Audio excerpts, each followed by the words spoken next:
I found it very interesting that it says in the Bible, do not fear 365 times. Mm-hmm. Do not be afraid. Mm-hmm. I'm pretty sure that's in there for a reason. Yeah. So why are we running around scared to death of something? You know, why are we not having true faith, like true faith, and putting our faith in God and not putting our faith in man? And so, again, just I agree with you. I think we're in a position right now of light. We can be the light of the world. The light can actually make us healthier. Yes. I think that, and we're stronger. And we're stronger because of it. So there's that whole full circle moment, right? Yes. And I 100% agree with you. 100% well, I mean, to your point. So I was in a discussion, pretty heated discussion. I didn't intend for it to be, but I think he got a little bit of Trump derangement syndrome, which I'm not a political guy at all. I'm able to look at, the political landscape and not be attached to any of it because I'm more about policy than I am about personality. Right.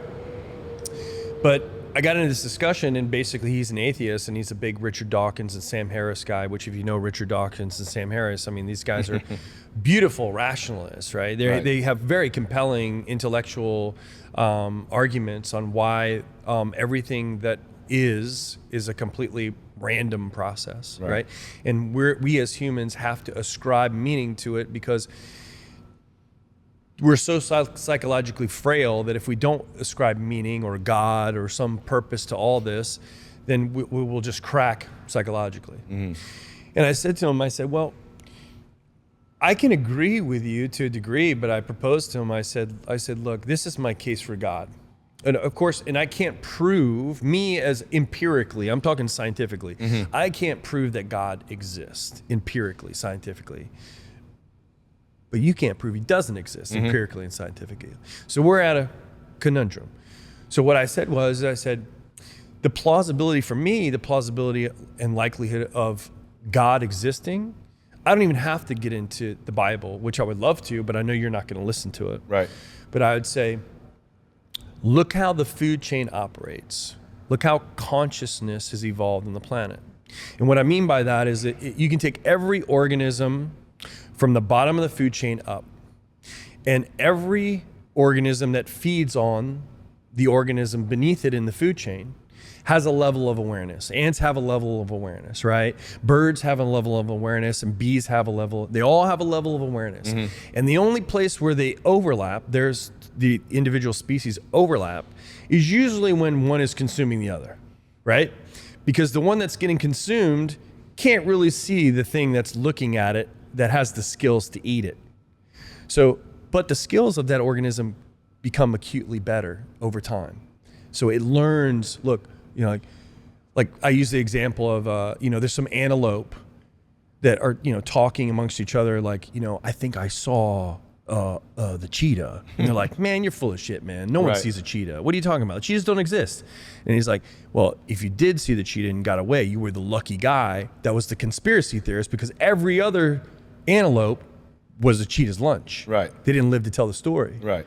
So that's my point with how consciousness or awareness, our ability to communicate it, has a slight overlap. And you could, in human phenomena, you could call that as paranormal, ghost, angels, right? Supernatural. That's what we call it.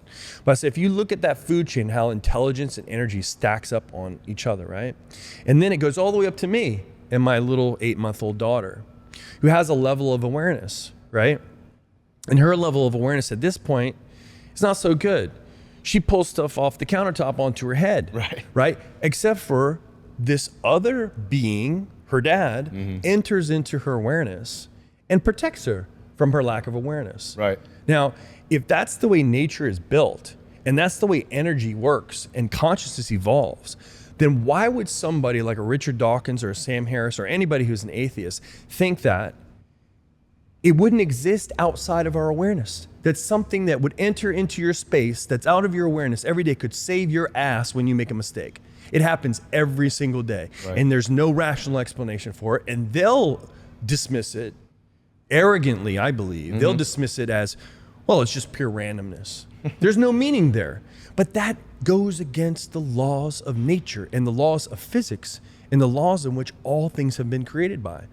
And then what really blew his mind, and I said to him, have you ever heard about panspermia? And he was like, no. And I was like, well, that is the theory proposed by astrophysicists that say that big chunks of rock that hit planets called asteroids, right, have within them a matrix of bacteria and DNA that's cryogenized, that's frozen in time. And when it hits the atmosphere, like the way a sperm and an egg create life, all that bacteria that hits the earth and warms up creates the soup that we call now life. I said, you could say that that's an evolutionary process and that God is not involved in that. But I could also argue that that's a fractal representation of what happens, how we create life. So that same structure is consistent if you go macro or you go micro. Who designed it? Who designed it? Right. And that's where his argument runs out. Because there's more evidence in the scientific literature to prove the existence of God than not to, in my opinion. Right. And the other thing that blew his mind is when we talked about the light, is there's over 1 billion biochemical reactions that happen every time you breathe in your body, and no biologist can explain what causes it.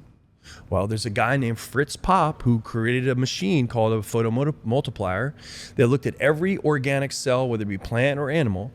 It emits light. And what's responsible for what these biologists, cellular biologists look at? They can look at a cell, they can look how mitosis happens, how it divides, and the sequence of life, and how organs are formed in that whole process. Right. But they can't see that there's an invisible switch called a biophoton, and that light is everywhere, and that's what triggers the cascade of observable cellular, phenomena that we call, life. It's all triggered by light. All of it, every single bit of it. And it's proven now. This guy's a physicist. His name is Fritz Popp. You can look him up. Yeah. He's in the literature. He proved it. No one wants to talk about it because the domain of light goes outside of their optics. Right. They can't talk about the optics. There's an invisible world that's made of light. Some people can see it. Some people can see auras. Some people see angels. Some people don't.